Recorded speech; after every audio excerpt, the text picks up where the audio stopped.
Jesse Crawford spent his last 25 cents on a foal so malnourished the horse trader had been ready to put it down, leaving himself with 12 cents and certain starvation. Nobody at that dusty Montana fairground could have guessed that the skeletal animal shaking on stick-thin legs would transform a broke cowboy into a man worth more than all of them combined. Before we continue, don't forget to subscribe to the channel, like the video, and comment where in the world you're watching from. Let's go. Jesse Crawford never imagined that 25 cents would change his entire life. At 28 years old, he had exactly 37 cents to his name, a bedroll that had seen better days, and boots so worn through that he could feel every pebble on the dusty Montana roads. His story wasn't unique in the summer of 1887. The frontier was full of men like him, drifters trying to scrape together enough money for the next meal, hoping that tomorrow might bring something better than today's empty pockets and growling stomach. Before we dive deeper into Jesse's remarkable journey, tell us where you're watching from. And if this story moves you, make sure you're subscribed because we've got something extraordinary waiting for you tomorrow. The morning Jesse's life changed forever started like any other, with him waking up under a cottonwood tree on the outskirts of Billings, his stomach tight with hunger, and his prospects as bleak as they had been the day before. He had ridden into town 3 days earlier. On a borrowed horse, he had since returned, hoping to find work at one of the big cattle ranches that dotted the Montana plains.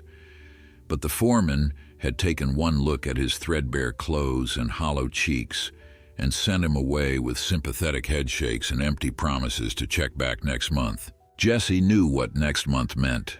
It meant never.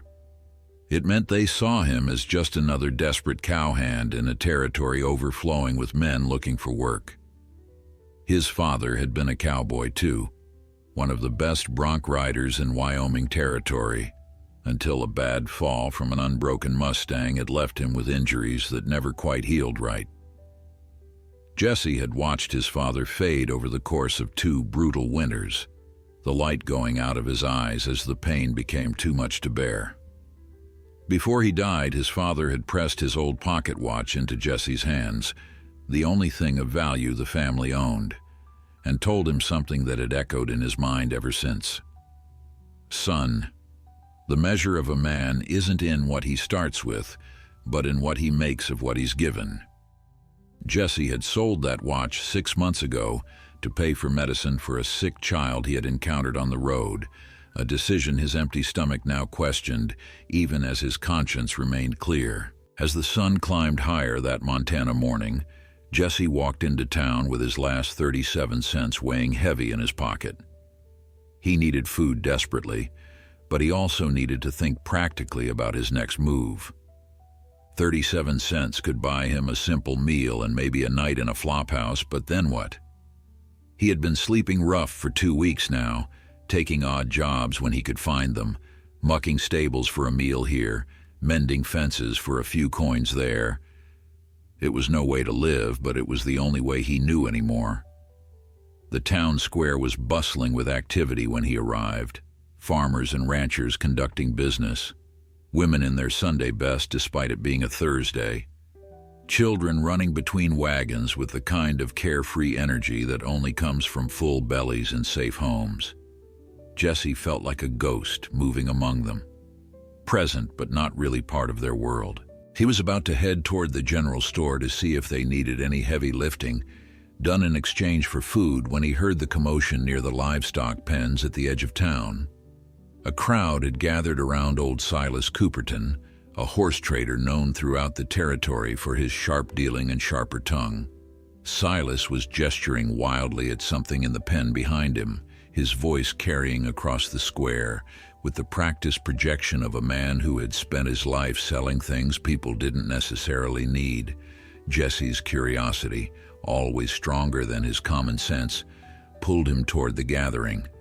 He pushed through the crowd of onlookers until he could see what all the fuss was about.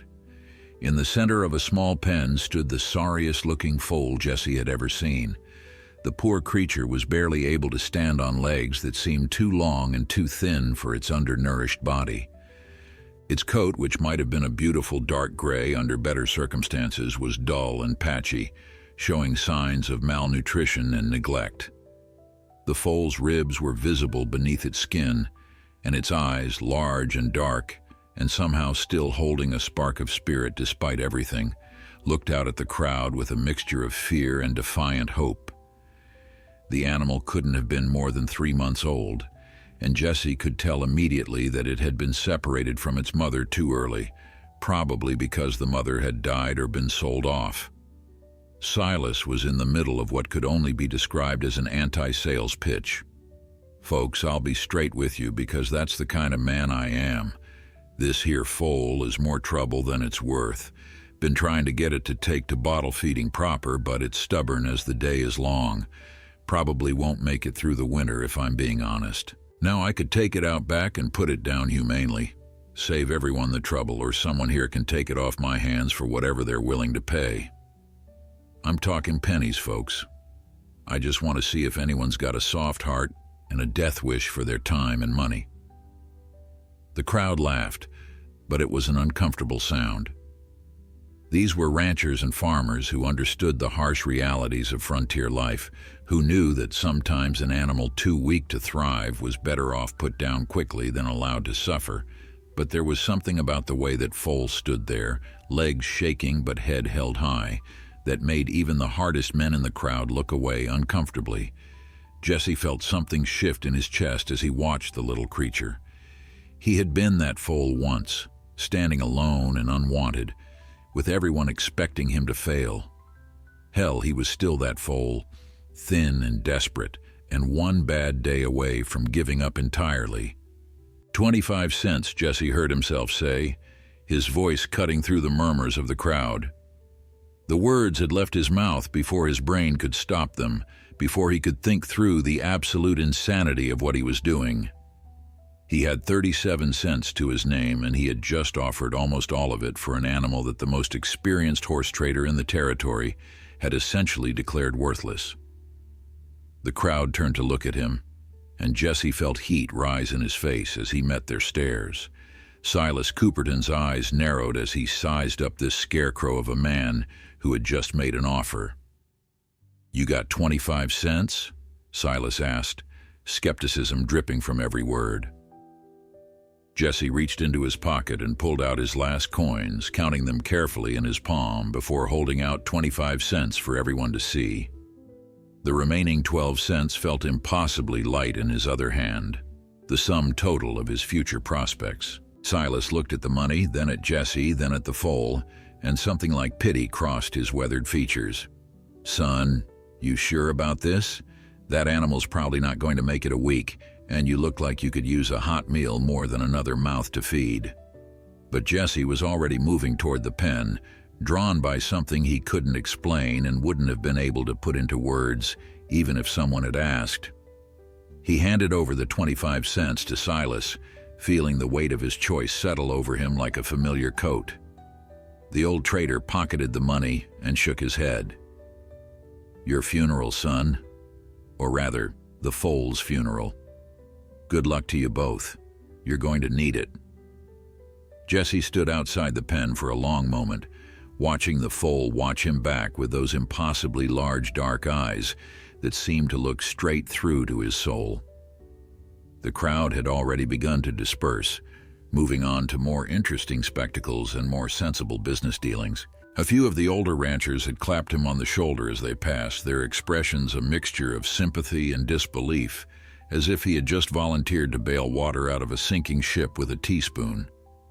One grizzled cattleman had stopped long enough to mutter, "You got a good heart, son, even if your head's not screwed on quite right." Jesse couldn't argue with that assessment. The problem facing him now was considerably more immediate than philosophical questions about the soundness of his decision-making. He had 12 cents left, no food, no shelter, and a dying foal that needed constant care, proper nutrition, and warmth if it had any chance of surviving. The logical thing to do would have been to walk away, to count the 25 cents as a lesson learned and move on to the next town where maybe his luck would be better. But Jesse had never been particularly good at doing the logical thing, and something about this foal, something about the way it had looked at him with such desperate hope, made walking away impossible. He opened the gate to the pen and stepped inside slowly, keeping his movements calm and deliberate. The foal's ears flicked forward with interest, but its body tensed, ready to bolt if this new human proved to be another source of pain or fear. Jesse understood that kind of wariness. He had felt it himself plenty of times when someone offered help that came with strings attached, or kindness that turned out to be just another way to manipulate or control. "Easy there, little one," he said softly, his voice pitched low and soothing. "I'm not going to hurt you. I promise you that much. We're both in a bad spot, you and me, but maybe together we can figure something out." The foal didn't move as Jesse approached, but its nostrils flared, taking in his scent, trying to determine if this strange, thin human represented danger or possibly, miraculously, something better. Jesse reached out slowly, giving the animal plenty of time to shy away if it wanted to, and gently touched its neck. The foal's coat was rougher than it should have been, but beneath the neglect, Jesse could feel good bone structure, solid confirmation that suggested this animal came from decent stock. Someone had bred this foal with care before circumstances had led it to this desperate situation in Silas Cooperton's pen. "You've got good lines," Jesse murmured, running his hand along the foal's shoulder and down its foreleg, checking for any obvious injuries or deformities. "Whoever your mama and daddy were, they gave you something to work with. You're just going through a rough patch, but that doesn't mean you're done." He thought about his own father, about the strength and pride the old man had carried even when his body had begun to fail him.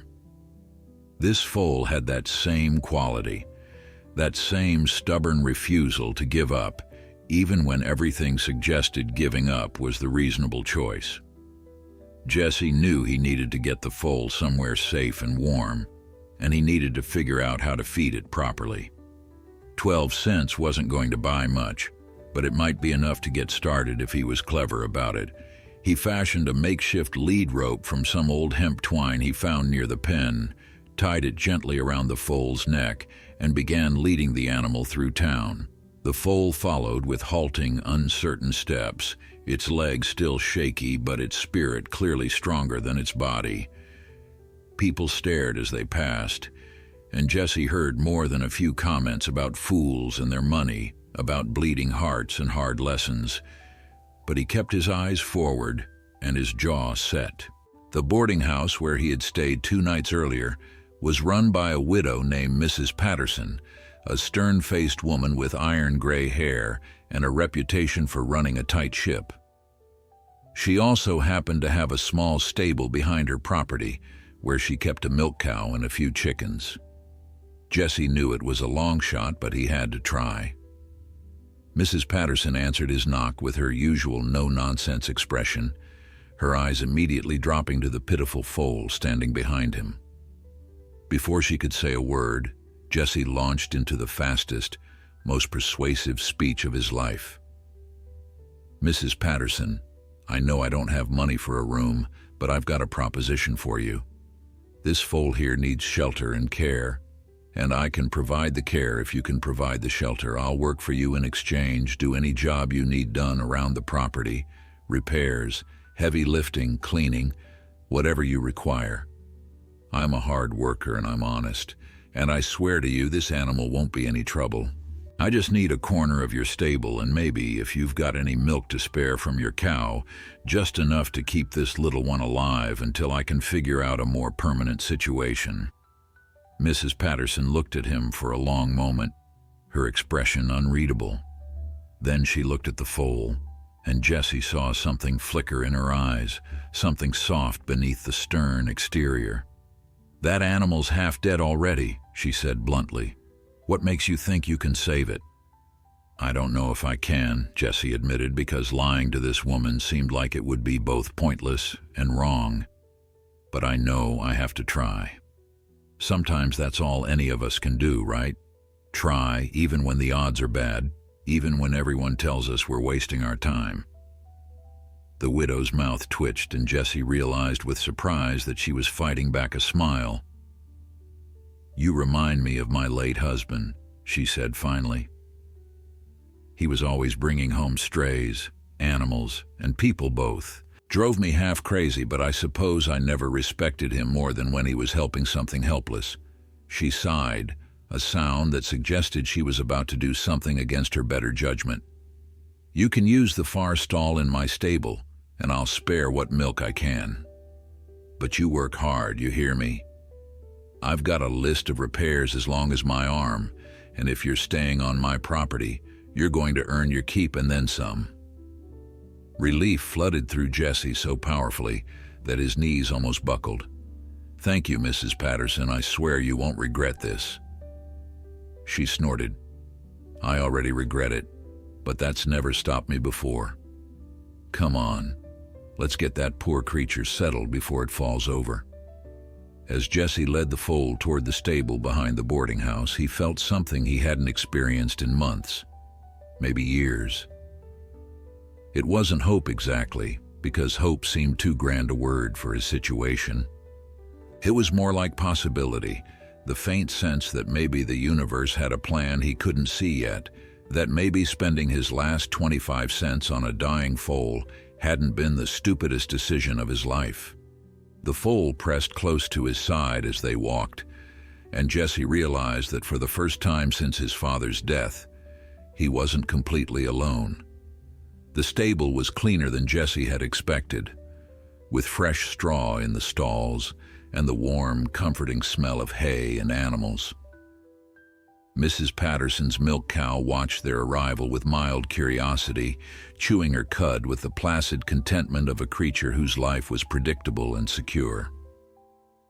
The chickens barely glanced up from their pecking, and in the corner stall, the one Mrs. Patterson had indicated would be theirs, Jessie could see evidence of recent cleaning. The widow had prepared a space for them before even fully agreeing to his proposal, and that small kindness made his throat tighten with gratitude he couldn't quite express. He settled the foal into the stall, spreading the straw thick and even to provide cushioning for those unsteady legs. The animal stood in the center of its new home, looking around with an expression that Jessie could have sworn was relief mixed with exhaustion.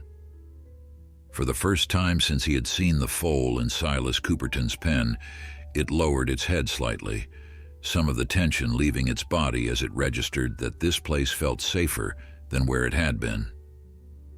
Jessie found an old horse blanket folded in the corner, probably left by Mrs. Patterson, and draped it carefully over the foal's back. The animal was too thin, too weak to regulate its body temperature properly, and even though the summer day was warm, the nights could get cold. Mrs. Patterson appeared at the stall door carrying a bucket of milk still warm from her cow and a clean cloth.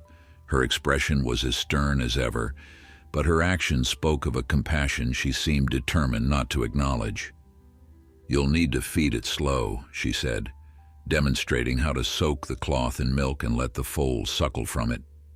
"Too much at once, and you'll make it sick. Little amounts, frequent feedings, that's the only way to build its strength back up." Jessie watched carefully, memorizing every detail of her technique. When she handed him the bucket, their eyes met briefly, and he saw in her face the same stubborn determination to help something helpless that she had recognized in him. The first feeding was harder than Jessie had anticipated. The foal was hungry, desperately so, but it was also weak and unused to taking nutrition this way. It took patience and gentle persistence to get the animal to understand what was being offered, to overcome its fear enough to accept help. Jessie sat in the straw, his back against the stall wall, holding the milk-soaked cloth to the foal's mouth and speaking in a constant stream of soft encouragement. "Come on, little one. I know you're tired and scared, but you've got to eat. You've got to trust me just a little bit. Just enough to let me help you." When the foal finally began to suckle, taking in the precious nutrition its body needed so desperately, Jesse felt a surge of triumph that was completely out of proportion to the simple act. But it wasn't simple, not really. This was survival, life choosing to continue against considerable odds, and Jesse understood in that moment that he hadn't just bought a foal for 25 cents. He had bought himself a purpose, a reason to keep going when his own survival had started to feel like too much effort. As long as this animal needed him, he had to keep fighting, had to find a way to make things work, because giving up meant condemning both of them. That first night in Mrs. Patterson's stable, Jesse slept in the straw next to the foal, waking every few hours to offer more milk, to adjust the blanket, to simply be present so the animal wouldn't feel abandoned. He had grown up around horses, had learned from his father that the bond between human and animal was built on trust and consistency, on showing up even when it was difficult, especially when it was difficult. His father had told him once that horses remembered everything, the good and the bad, the people who hurt them and the people who helped them. This foal would remember these early days, would carry the memory of kindness or cruelty forward into whatever life it managed to build. By the third day, Jesse had fallen into a rhythm that consumed every waking hour.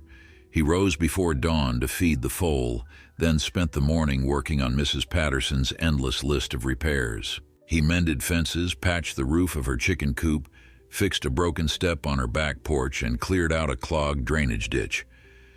The work was hard, and his empty stomach made it harder, but Mrs. Patterson had started leaving food for him, simple meals of bread and cheese and sometimes cold chicken that appeared on a plate near the stable entrance.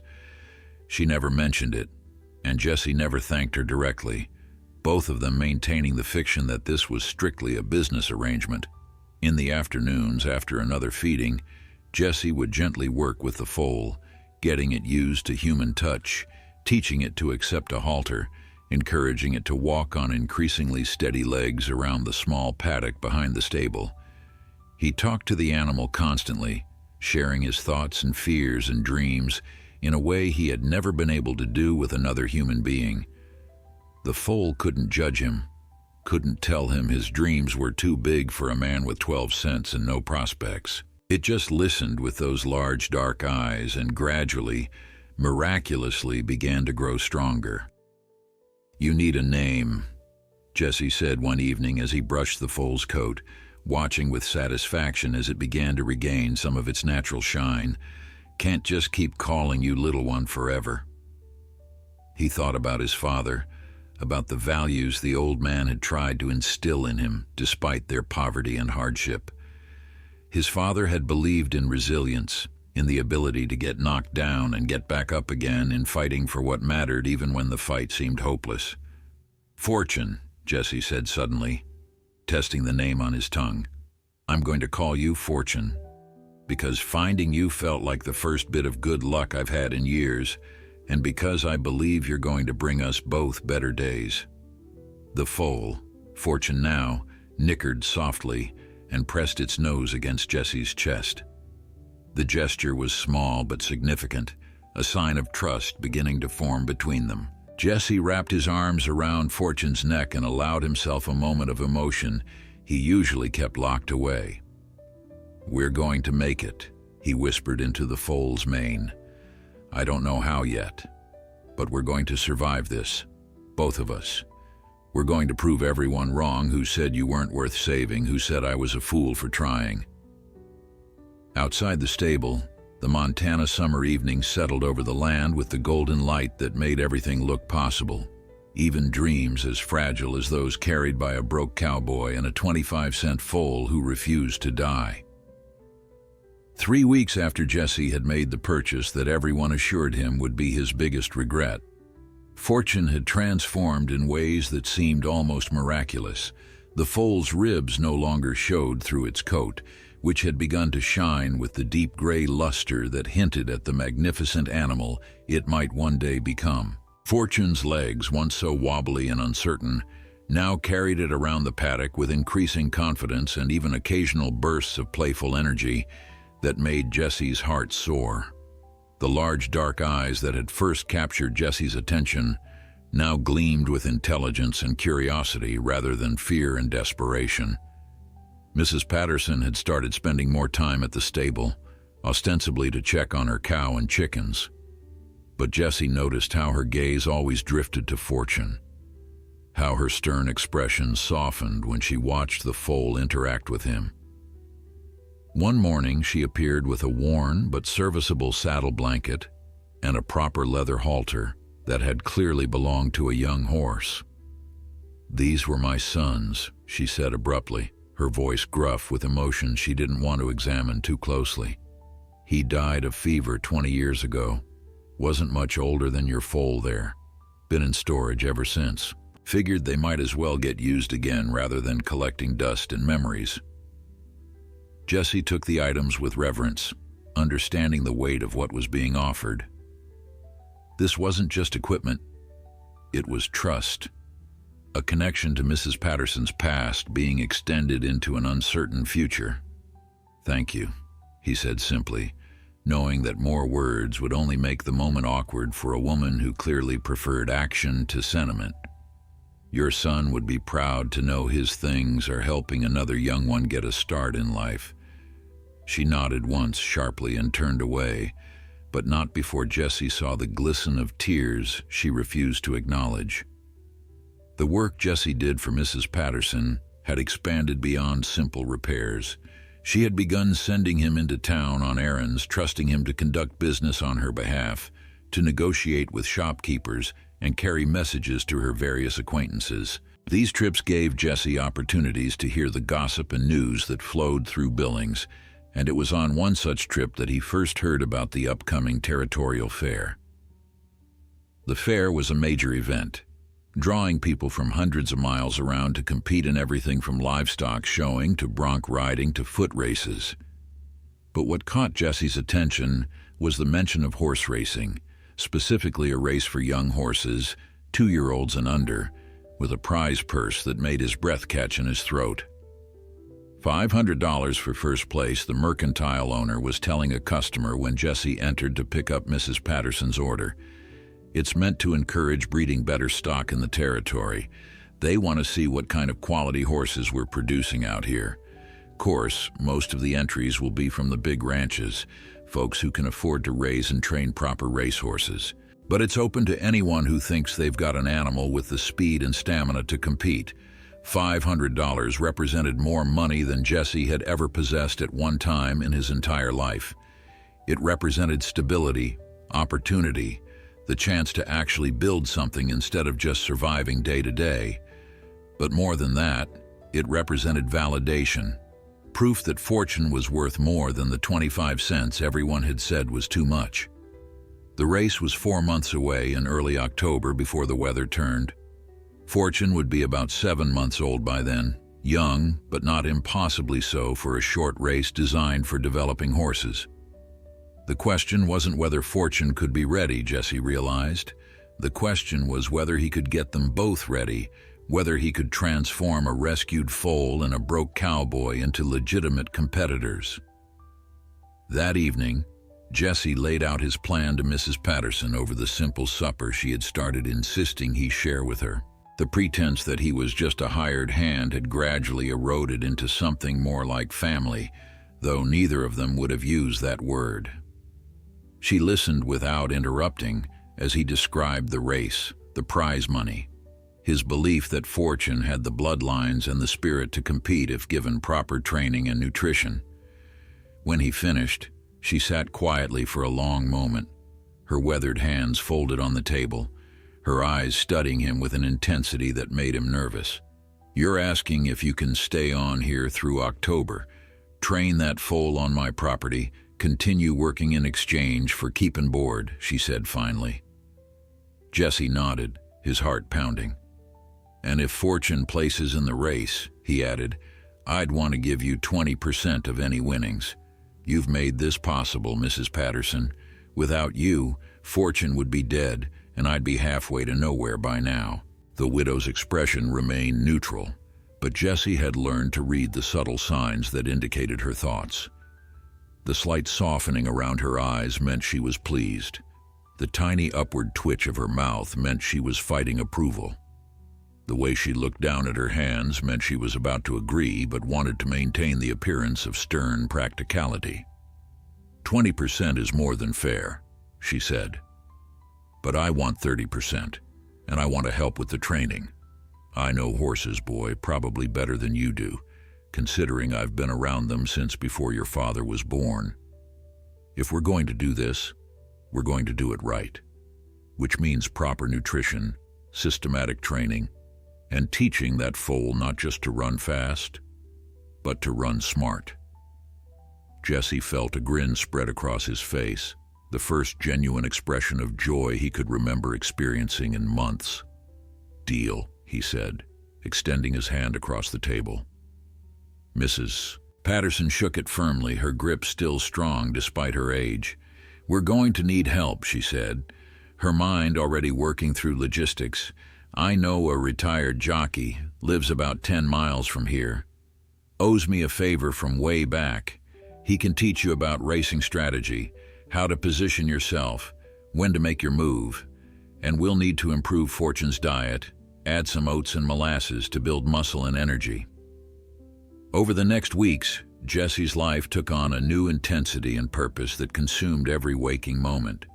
He rose before dawn to feed Fortune and begin the training regimen Mrs. Patterson had designed, a careful balance of building stamina without overtaxing a young horse's developing body. They started with simple exercises, walking and trotting in increasingly complex patterns that taught Fortune balance and responsiveness to subtle cues. Jesse learned to read the foal's body language, to know when to push a little harder and when to ease back, to understand the difference between tired and exhausted, between challenged and overwhelmed. The retired jockey, a bow-legged man named Frank Murphy who stood barely 5 feet tall, but had more knowledge about horse racing than anyone Jesse had ever met, came by twice a week to provide instruction. Frank watched Jesse and Fortune work together with critical eyes that missed nothing, offering corrections and encouragement in equal measure.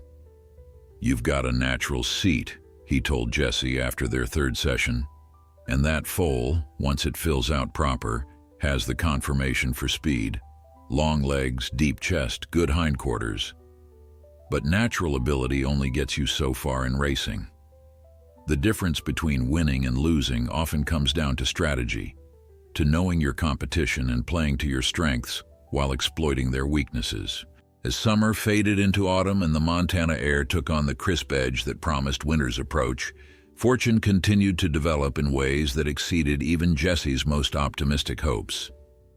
The foal had grown considerably, standing now at nearly 14 hands with powerful shoulders and hindquarters that spoke of speed, waiting to be unleashed. More importantly, Fortune had developed a personality that constantly surprised and delighted Jesse. The animal was intelligent, sometimes too intelligent, figuring out how to unlatch its stall door within days of Jesse installing what he thought was a foolproof mechanism. Fortune was also affectionate in a way that seemed almost unhorselike, greeting Jesse each morning with enthusiastic nickers and playful nudges that nearly knocked him over. But it was Fortune's competitive spirit that truly set the animal apart. During training sessions, when Jesse would race Fortune against Mrs. Patterson's old mare just for practice, the young horse would flatten its ears and dig in with a determination that seemed to come from somewhere deep and primal. Fortune didn't just want to run, the animal wanted to win, needed to prove something that Jesse couldn't quite define but absolutely understood. They were the same in that way, both of them fighting to show the world they were worth more than the pittance others had assigned them. The news of Jesse's intention to enter Fortune in the territorial fair race had spread through Billings with the speed of wildfire through dry grass. The reactions ranged from amused skepticism to outright mockery. Silas Cooperton, the horse trader who had sold Fortune to Jesse for 25 cents, made a point of stopping by Mrs. Patterson's property one afternoon, his expression a mixture of curiosity and condescension.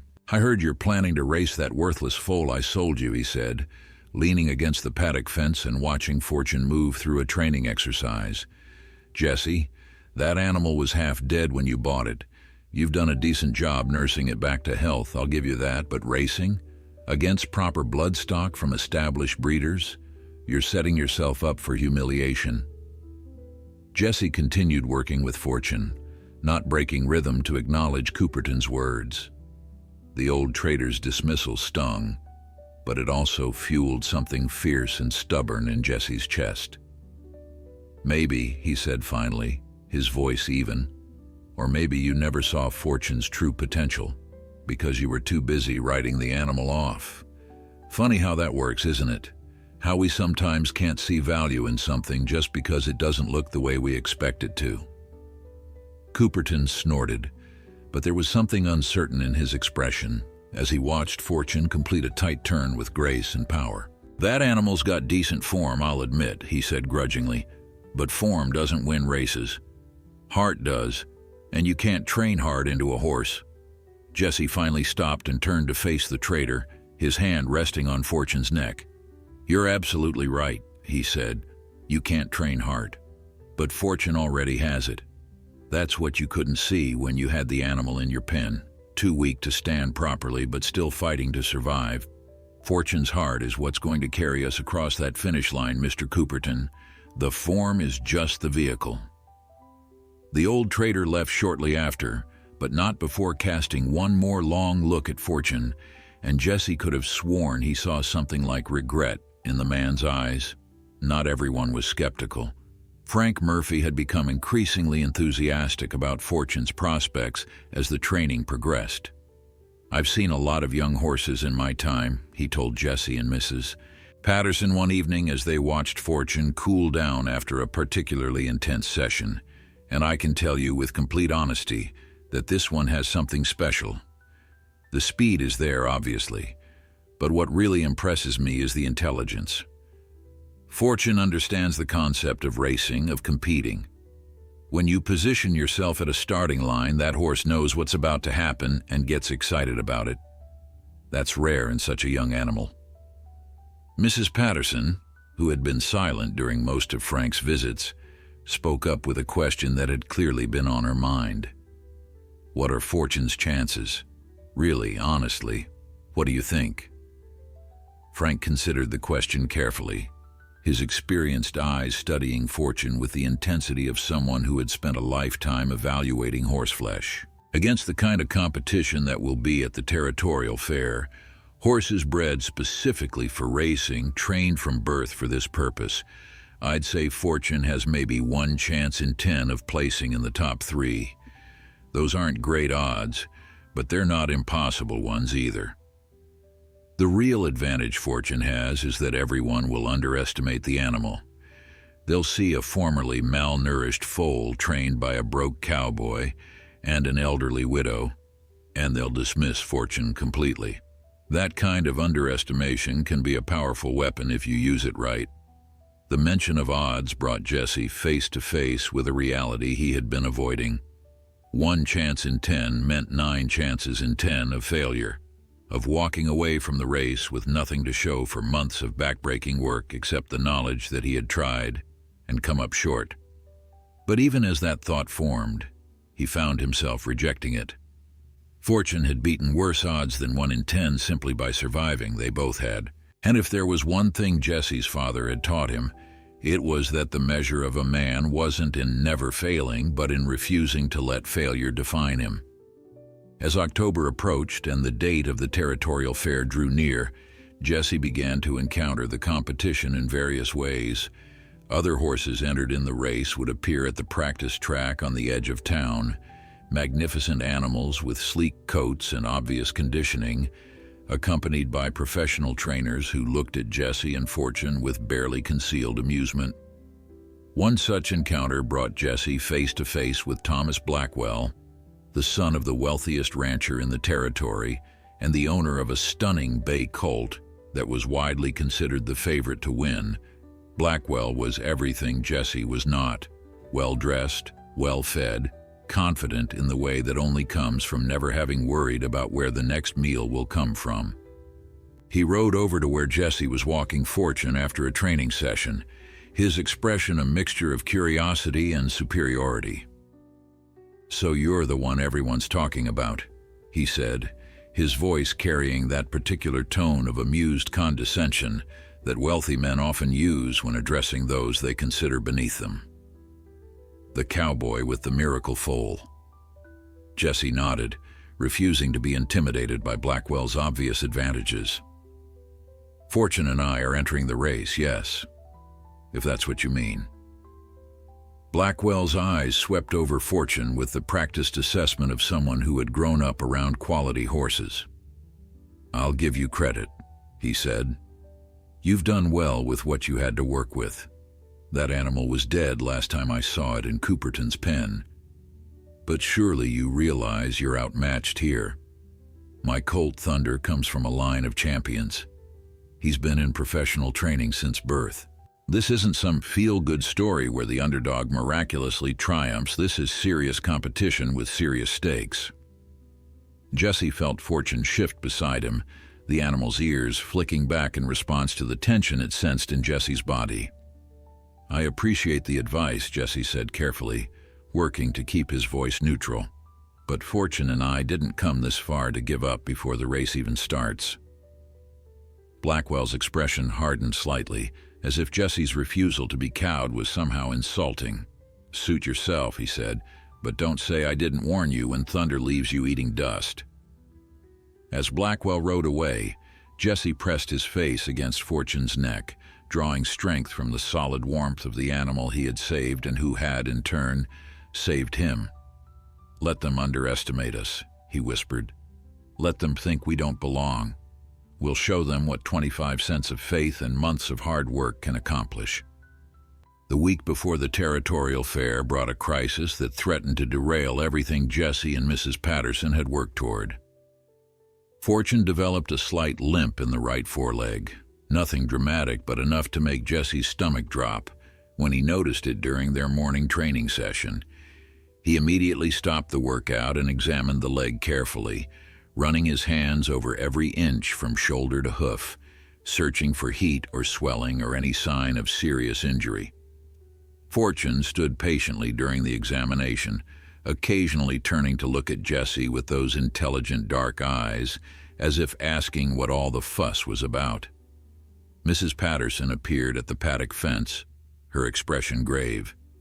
She had been watching from the house and had seen Jesse's abrupt halt to training.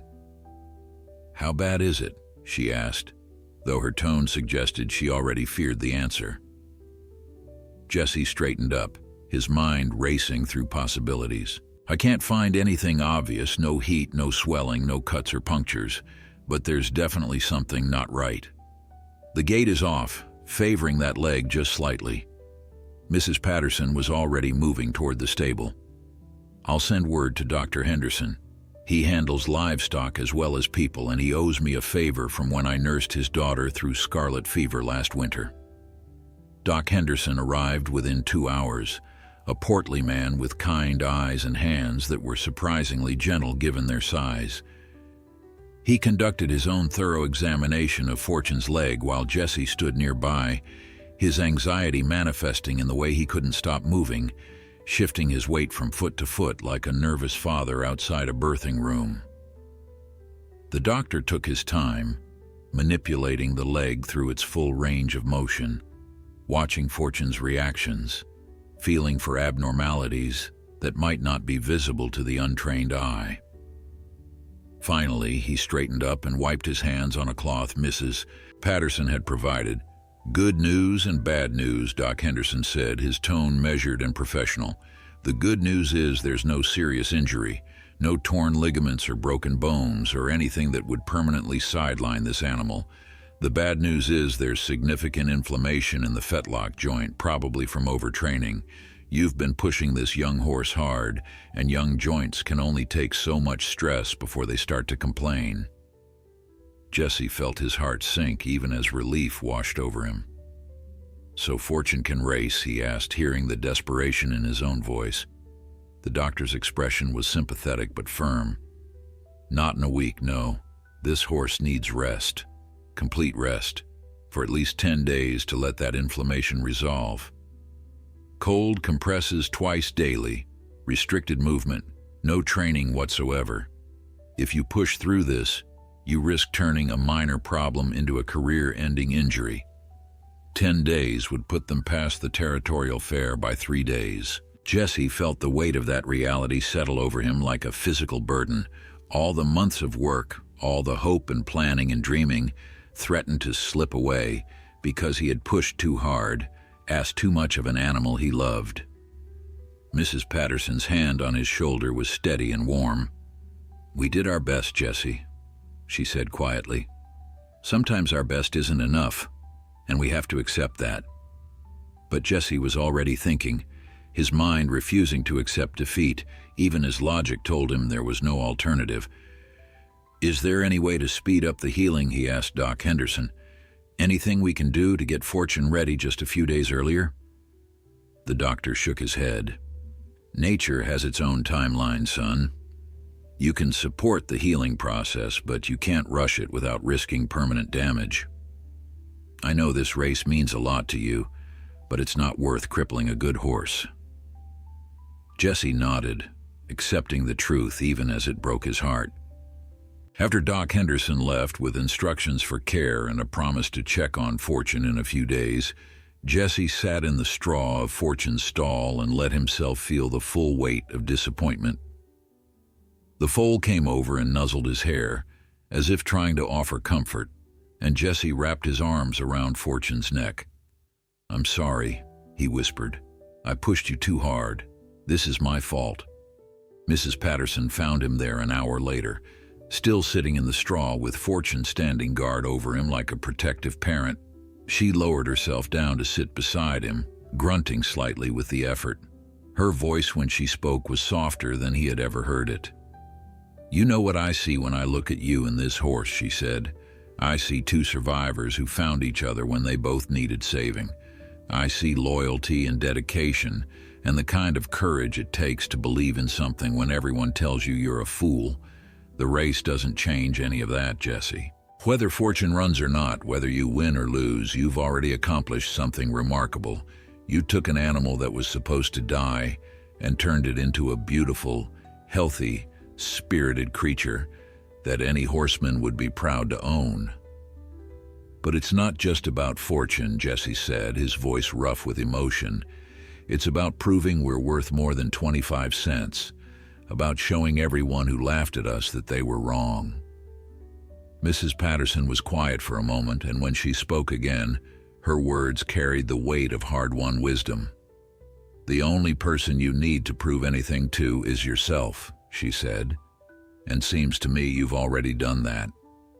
You've proven you can work hard, sacrifice, stay committed to something even when it's difficult. Those qualities don't disappear just because you miss one race. There will be other races, other opportunities. Fortune is young, just getting started. This is a setback, not an ending." Over the next week, Jesse followed Doc Henderson's instructions with religious devotion. He applied cold compresses to Fortune's leg twice daily, kept the animal on strict stall rest, and monitored every tiny change in condition with the attention of a worried parent. Mrs. Patterson helped, sitting with Jesse during the long hours when there was nothing to do but wait and hope. They played cards to pass the time, simple games that required little concentration, and she told him stories about her late husband and son, about the dreams they had shared and the way life had forced her to adapt when those dreams were taken away. "I thought losing them would break me," she admitted one evening as they sat outside Fortune's stall.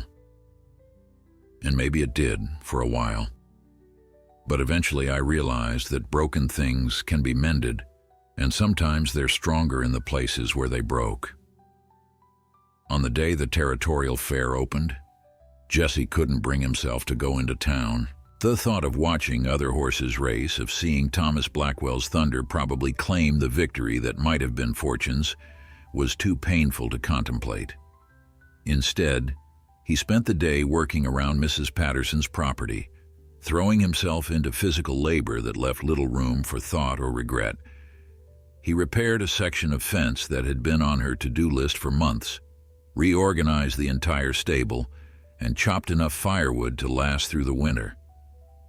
When he finally collapsed into bed that night, exhausted and aching, he told himself that tomorrow would be easier, that the disappointment would start to fade. Tomorrow brought Frank Murphy riding hard up the path to Mrs. Patterson's property, his small frame hunched forward in the saddle with an urgency that immediately set Jesse's nerves on edge. The retired jockey practically fell off his horse in his haste to reach them, his weathered face flushed with excitement and exertion. Jesse and Mrs. Patterson had been checking Fortune's leg, pleased to see that the swelling had reduced considerably and the animal was moving more comfortably, when Frank's arrival interrupted their quiet morning routine. "You need to hear what happened at the fair," Frank gasped, catching his breath while gesturing wildly with his hands. The race, it was a disaster. Thomas Blackwell's Thunder took an early lead like everyone expected, but halfway through the course something spooked the animal and it threw Blackwell right off. Two other horses collided trying to avoid them. Riders got hurt, horses got hurt. The whole thing turned into chaos. They had to stop the race, declare it invalid, and now the fair organizers are scheduling a do-over for next weekend. They're extending registration until Friday to give everyone time to prepare. Jesse felt his heart begin to pound so hard he could hear it in his ears. "Next weekend," he repeated, barely daring to believe what he was hearing. "That's 10 days from now." Doc Henderson said Fortune needed 10 days of rest. Frank's grin was enormous, transforming his weathered features into something almost boyish. Exactly 10 days from when he examined the leg, which means Fortune should be cleared to race. It's like fate stepped in and gave you a second chance. Mrs. Patterson's hand found Jesse's arm, squeezing tight with an emotion she didn't need to voice. "Sometimes the universe works in mysterious ways," she said softly. "Maybe this race was meant to be yours all along." The next week was a careful balance between allowing Fortune adequate rest and preparing for the rescheduled competition. Doc Henderson came back to examine Fortune on the 8th day and pronounced the leg fully healed, with no lingering inflammation or weakness.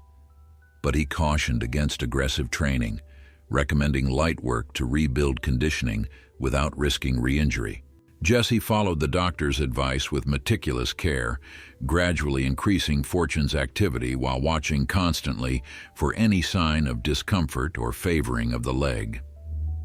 Frank Murphy spent nearly every day at the property, fine-tuning their strategy based on what he had observed at the failed race. "Thunder is fast," Frank said, "incredibly fast on the straightaways.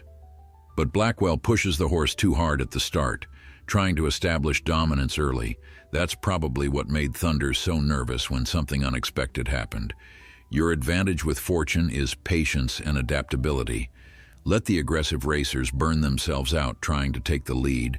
Stay in the middle of the pack where you can react to whatever develops, then make your move in the final stretch when Fortune's stamina and heart can carry you through."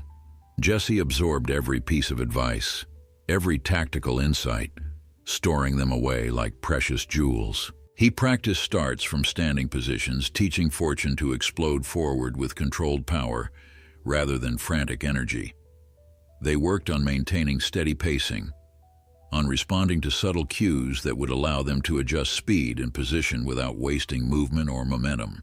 Most importantly, Jesse reinforced the bond between them, the trust that would allow Fortune to accept his guidance even in the chaos and noise of an actual race. The night before the rescheduled race, Jesse couldn't sleep. He lay in his bedroll in the stable, listening to Fortune's steady breathing from the nearby stall, and found his mind drifting to his father. The old man would have loved this moment, would have appreciated the symmetry of a broke Cowboy and a throwaway Foal getting a second chance to prove their worth. Jesse thought about the pocket watch he had sold, about the sacrifice he had made to help a stranger's child, and wondered if his father would have approved. He decided the old man would have been proud, because the measure of a man wasn't in what he kept, but in what he was willing to give away when it mattered. Morning arrived with crystal clarity. the kind of perfect autumn day that Montana specialized in producing. The sky was impossibly blue, the air crisp and clean, and Fortune practically danced in place as Jesse prepared the animal for transport to the fairgrounds. Mrs. Patterson had arranged for a neighbor to loan them a horse trailer, and she insisted on accompanying them despite Jesse's protests that she didn't need to make the journey. "This is as much my victory or defeat as it is yours," she said firmly.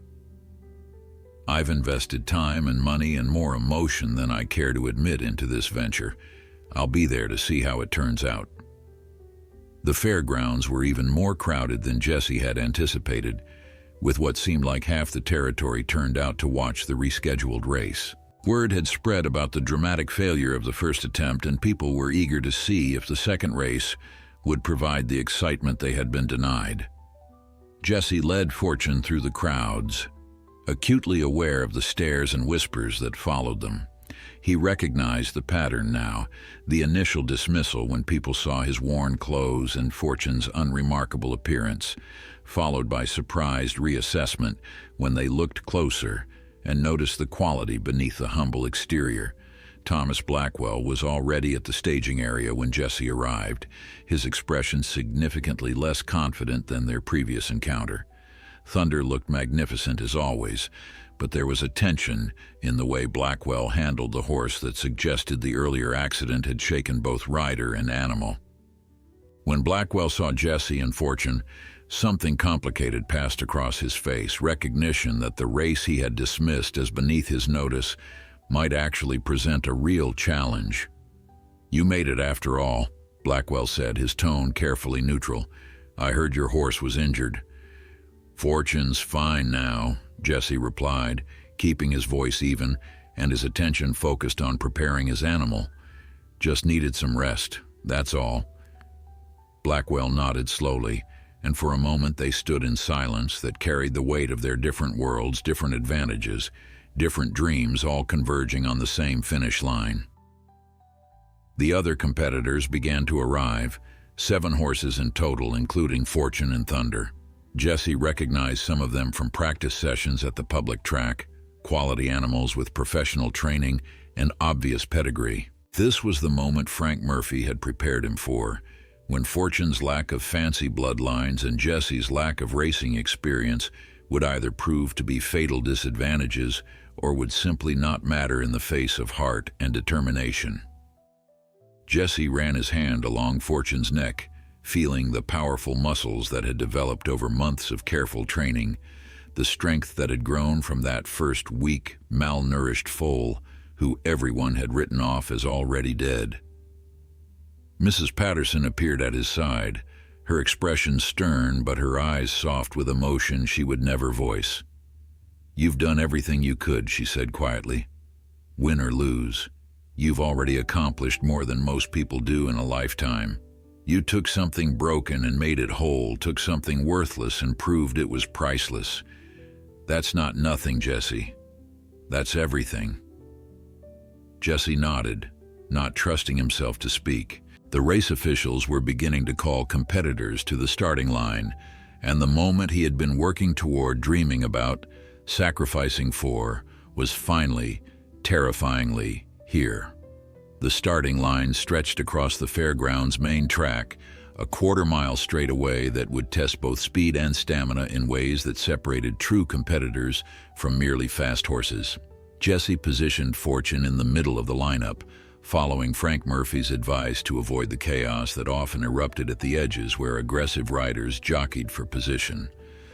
On his left was a chestnut mare with obvious Arabian bloodlines, her rider a professional jockey from one of the big ranches south of Billings. On his right, separated by 2 other horses, Thomas Blackwell sat atop Thunder, his face a mask of concentration that couldn't quite hide the nervousness underneath. The crowd had grown larger as race time approached, pressing against the railings that marked the course boundaries, their voices creating a wall of sound that would have been overwhelming if Jesse hadn't spent weeks preparing Fortune for exactly this kind of sensory assault. The foal stood remarkably calm, ears forward and alert, but not panicked, responding to Jesse's steady presence and quiet reassurances. This was what they had trained for, what every early morning session and late evening practice had been building toward, and Fortune seemed to understand that something important was about to happen. The starter, a barrel-chested man with a voice that could carry across open prairie, raised his hand for attention. The crowd noise dropped to a murmur of anticipation. Riders, when the pistol fires, you'll complete one full circuit of the track, approximately 1 mile total distance. Stay within the marked boundaries. Interference will result in disqualification. First horse across the finish line wins. The rules were simple. The execution would be anything but. Jesse felt Fortune tense beneath him, muscles coiling like springs ready to release, and he placed his hand on the animal's neck in a gesture meant to calm them both. The pistol's sharp crack split the air, and 8 horses exploded forward in a thunder of hooves and flying dirt. Jesse had expected chaos, but the reality exceeded his imagination. The chestnut mare on his left surged ahead immediately, her jockey crouched low and driving hard for early position. Thunder shot forward with devastating speed, Blackwell clearly determined to establish dominance from the start and erase the memory of his previous failure. 2 other horses collided slightly in their eagerness to claim the rail position, their riders shouting curses as they fought to regain control and forward momentum. Jesse kept Fortune in the middle of the pack exactly as planned, resisting the instinct to push for early position. He could feel the power coiled in Fortune's muscles, the animal's desire to match the speed of the leaders, but Frank's voice echoed in his mind about patience and timing. Let them burn hot at the start. Let them spend energy they'll need later, then make your move when it counts. The first turn approached fast, a sweeping curve that would test both horse and rider's ability to maintain speed while adjusting angle. Jesse leaned into the turn, his weight shifting to help Fortune navigate the change in direction, and felt the animal respond perfectly, instinctively understanding what was needed. Coming out of the first turn, the field had spread into a clear hierarchy. Thunder held a commanding lead, 3 lengths ahead of the nearest competitor. The chestnut Arabian mare was in second place, running with mechanical precision that spoke of countless hours of professional training. A big bay gelding held third, and Fortune sat comfortably in 4th position, neither falling behind nor pushing to advance. Jesse could hear the crowd's roar as they swept past the stands, thousands of voices blending into an indistinct wall of sound that somehow felt both exhilarating and distant, as if it belonged to a different world than the one he currently inhabited. The backstretch was where races were often won or lost, Frank had told him, where the initial adrenaline faded and true conditioning revealed itself. Jesse watched the leaders carefully, looking for signs of fatigue or faltering pace that would signal opportunity. Thunder was still running strong, but there was something in the way Blackwell sat the horse, a tension that suggested he was working harder than he wanted to maintain their lead. The Arabian mare was steady but not gaining ground, content to hold position rather than risk exhaustion by challenging Thunder's speed. Halfway through the backstretch, Jesse felt Fortune surge beneath him, not from his urging, but from the animal's own competitive spirit. This was the moment Fortune had been waiting for, when the others began to tire and there was room to advance. Jesse made the decision that would define everything that followed. He loosened his grip slightly, giving Fortune permission to run, to unleash the speed and heart that had been building for months. The response was immediate and breathtaking. Fortune accelerated like a force of nature, legs stretching and driving with power that seemed to come from somewhere beyond physical conditioning. They passed the bay gelding so quickly, the other rider barely had time to register their presence. The Arabian mare saw them coming and her jockey tried to respond, asking for more speed, but the mare had already given what she could and had nothing left to offer. Fortune swept past her with an ease that made Jesse's heart soar with hope and pride. Now only Thunder remained ahead, still holding a 2-length lead but visibly laboring, Blackwell's earlier aggressive pace finally extracting its price. The final turn approached, the last major obstacle before the straightaway sprint to the finish. This was the moment that would determine everything, where Fortune's combination of speed and stamina would either prove sufficient or fall just short. Jesse crouched lower over Fortune's neck, making himself as aerodynamic as possible, feeling the powerful rhythm of the animal's breathing and stride, sensing the absolute commitment Fortune was bringing to this effort.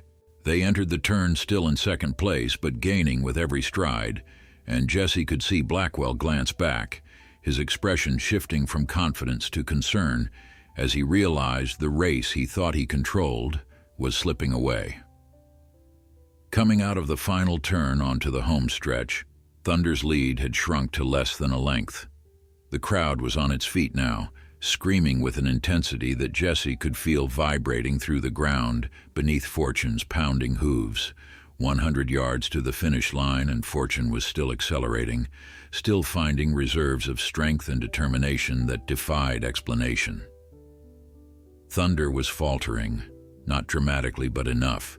Blackwell's desperate urging, unable to coax more speed from an animal that had already given everything it had in those early, reckless moments. 50 yards out, and they were running neck and neck, Thunder on the inside rail, and Fortune driving hard on the outside. Jesse could see Blackwell's face, see the mixture of disbelief and desperation, as the victory he had assumed was his certainty slipped through his fingers. 25 yards, and Fortune pulled ahead by a nose, then a neck, the animal's heart proving stronger than pedigree or professional training or expectations.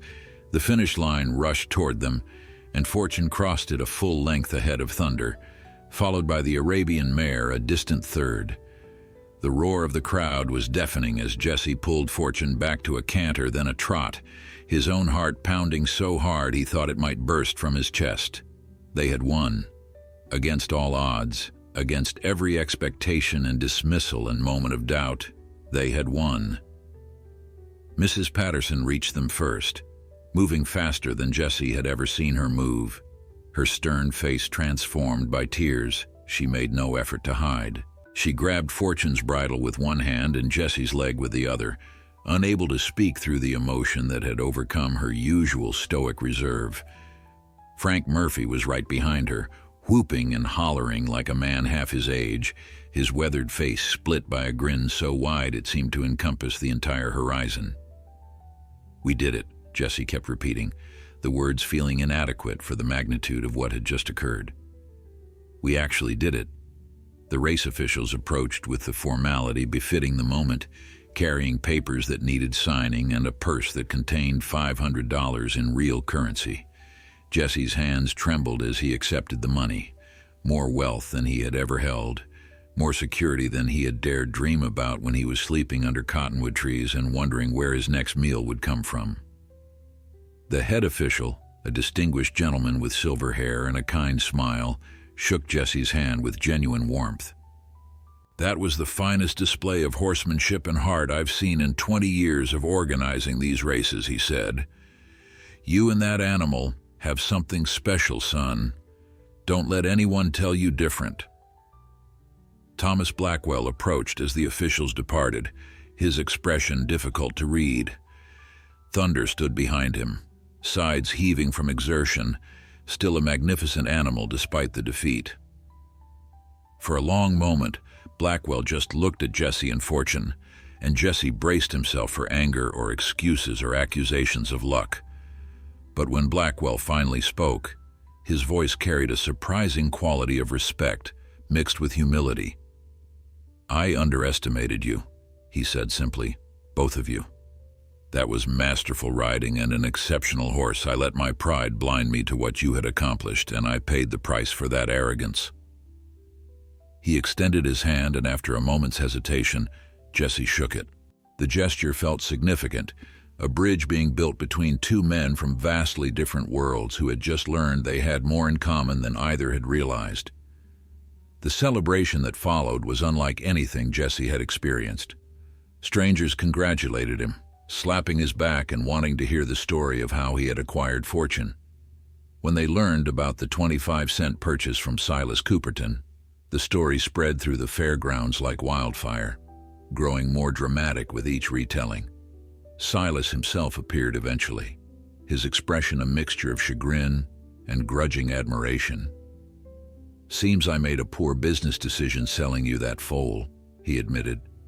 "Though I suppose if someone was going to prove me wrong, I'm glad it was someone who clearly loves the animal and worked hard for this victory."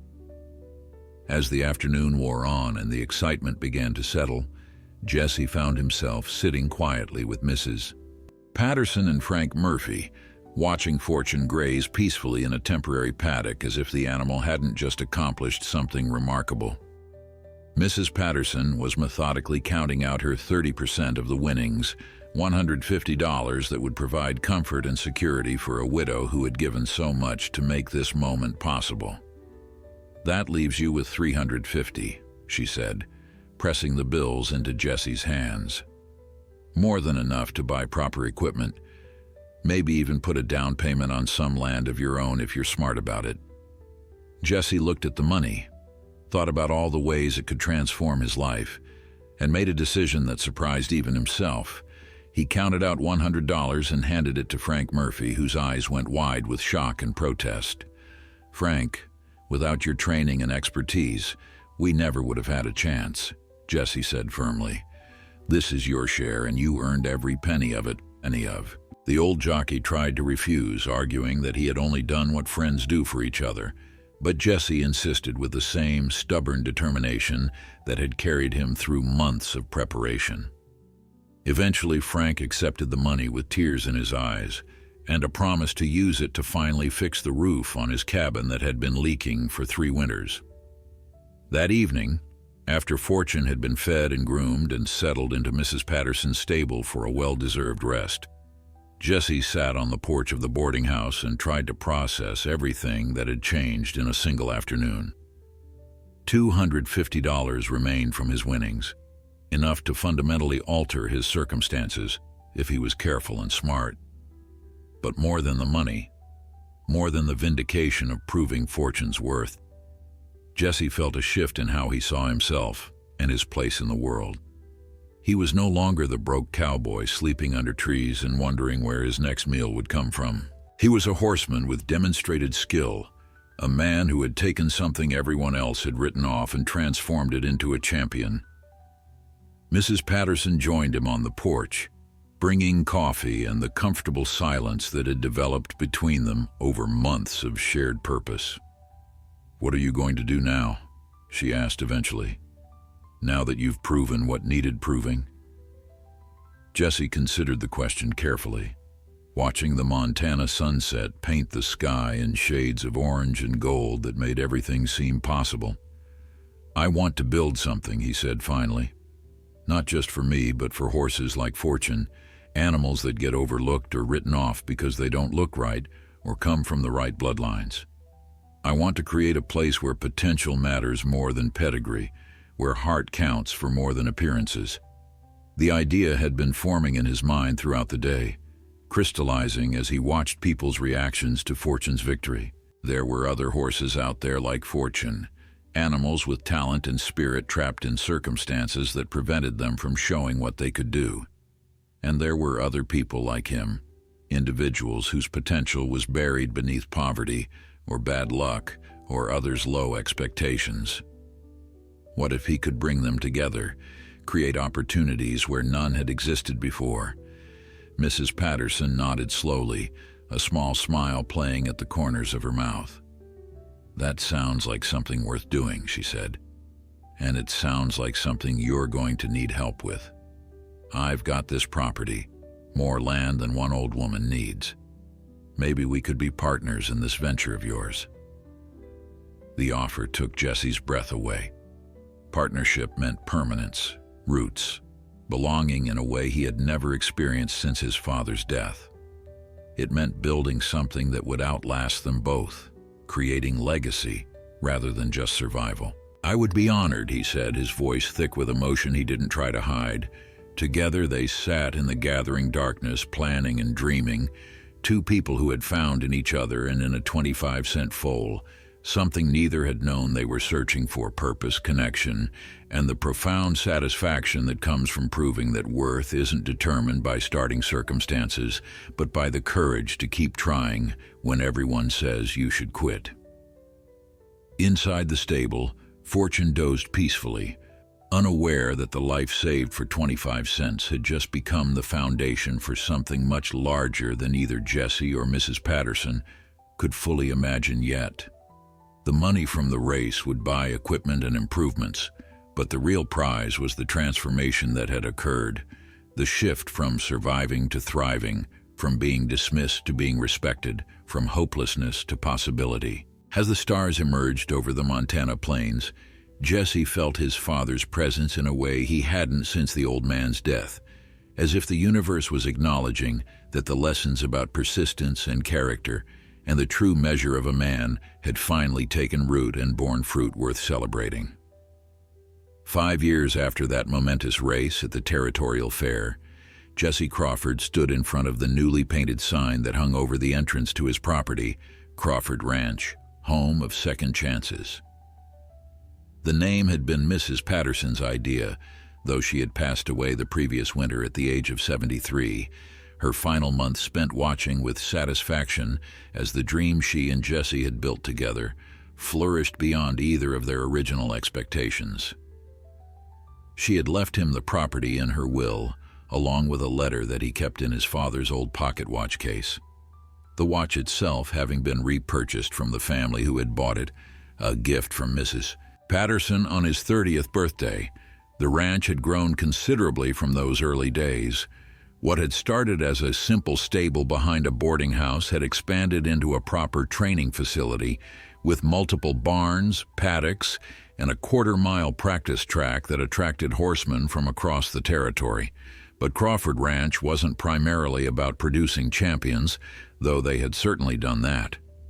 Fortune had gone on to win 7 more races before Jesse retired the animal from competition at age 4, deciding that Fortune's value lay not in continuing to race, but in standing at stud and passing along those remarkable genetics to future generations. The true purpose of Crawford Ranch was something more meaningful than racing victories or breeding fees. Jesse had made good on his promise to create a place where overlooked horses and overlooked people could find second chances. The ranch specialized in taking animals others had given up on, the injured, the malnourished, the supposedly worthless, and transforming them through patient care and expert training into valuable working horses, pleasure mounts, and occasionally competitors who could hold their own against supposedly superior bloodstock. Alongside the horses, Jesse trained young people from difficult circumstances, teaching them the skills and patience required to work with animals while giving them opportunities most would never have received.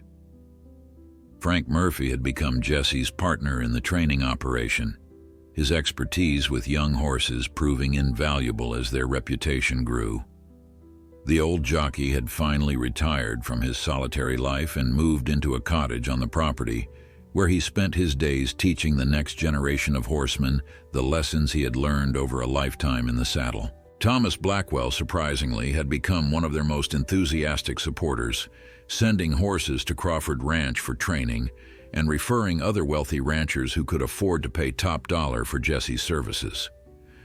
The money from clients like Blackwell helped subsidize the work Jesse did with horses nobody else wanted, creating a sustainable model that allowed the ranch to do well by doing good. On this particular autumn morning, Jesse had a visitor that brought everything full circle. Silas Cooperton, now in his 70s and mostly retired from active horse trading, had come to see Fortune, who at 7 years old had developed into a magnificent stallion that bore little resemblance to the dying foal Silas had sold for 25 cents.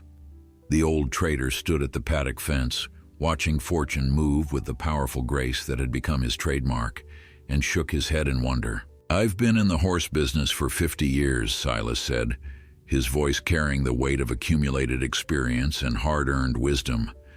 "And I can honestly say that selling you that foal was the worst business decision and the best life lesson I ever received. Worse because I let that animal go for almost nothing when it was worth a fortune, Best because it taught me to look deeper, to see potential where I had trained myself to see only problems. Jesse smiled, understanding what the old man was trying to say. Fortune wasn't just an animal, he replied. Fortune was a reminder that value isn't always obvious, that worth sometimes hides behind circumstances that make us want to look away. My father used to tell me that the measure of a man isn't in what he starts with, but in what he makes of what he's given. That applies to horses too, and to people, and to life in general. Silas nodded slowly, then reached into his coat and pulled out a worn leather journal. I've been keeping notes on every horse I've sold or traded in my career, he said, flipping through pages covered in his distinctive handwriting. Wanted to show you something. He found the page he was looking for and turned it so Jesse could see. There, in faded ink, was an entry dated 5 years earlier describing the sale of one gray foal, condition poor, to Jesse Crawford for 25 cents. Below the basic transaction details, Silas had written a note that made Jesse's throat tighten with unexpected emotion. The note read, "This boy doesn't know it yet, but he just bought himself a future." Sometimes the best business is the kind that changes lives rather than makes profit. I hope he proves me wrong about that foal. I hope he shows me that heart matters more than appearance, that determination can overcome bad circumstances, that belief in something can make it real. If that happens, the 25 cents I received today will be the most valuable sale I ever made, even though I lost money on the deal. Jesse looked up from the journal to find Silas watching him with eyes that held both pride and melancholy. "You proved me wrong in the best possible way," the old trader said, "and in doing so, you taught an old man that it's never too late to learn new lessons or change old patterns." As Silas departed, Jesse returned to the stable where Fortune waited for their daily routine. The stallion greeted him with the same enthusiasm and affection that had characterized their relationship from the beginning, and Jesse spent a few moments simply standing with his hand on Fortune's neck, feeling the solid warmth of the animal who had changed everything. In the stalls nearby were 6 other horses in various stages of recovery and training, each one a story of potential waiting to be realized, each one representing someone else's 25-cent decision to believe in possibility rather than surrender to apparent hopelessness. A young man appeared at the stable entrance, Timothy, a 17-year-old who had arrived at Crawford Ranch 6 months earlier with nothing but anger and a court order requiring him to complete community service after a minor theft charge. Jesse had taken him on despite warnings from others that the boy was trouble, seeing in Timothy's defiant eyes the same desperate hope he had once recognized in Fortune's gaze. Under Frank Murphy's patient instruction and Jesse's steady guidance, Timothy had discovered a gift for working with horses, a connection that seemed to calm something restless and hurt inside him. "Mr. Crawford," Timothy called, his voice carrying a respect that would have been unthinkable when he first arrived. "That new mare we got last week, the one with the injured leg, she just took food from my hand for the first time. I think she's starting to trust us." Jesse felt the familiar warmth of satisfaction that came from witnessing transformation, whether in horses or humans. "That's good work, Timothy," he replied. "Trust is the foundation of everything else we do here. Once they believe we won't hurt them, that we're here to help rather than harm, everything becomes possible." The words applied equally to horses and to troubled young people finding their way, and both Jesse and Timothy understood that without needing to make it explicit. As evening approached and Jesse prepared to close up the stable for the night, he took a final look around at the empire of second chances he had built from a single impulsive purchase and months of stubborn determination. Fortune stood in his stall, comfortable and content, unaware that the life saved for 25 cents had touched dozens of other lives, had created opportunities and transformations that rippled outward in ways impossible to fully measure. "The measure of a man isn't in what he starts with," Jesse whispered, his father's words as true now as they had been all those years ago. "It's in what he makes of what he's given." And what Jesse had made, from nothing more than 25 cents and faith in a dying foal, was something his father would have been proud to see. A legacy built not on wealth or status, but on the simple, powerful belief that every life has value worth fighting for, worth investing in, worth saving when everyone else has given up. The Montana stars emerged overhead, the same stars that had witnessed the beginning of this journey, and Jesse felt complete in a way he had once thought impossible. Not because he had become rich or famous, but because he had learned that true wealth is measured in lives changed, in potential realized, in second chances given, and miraculously fulfilled.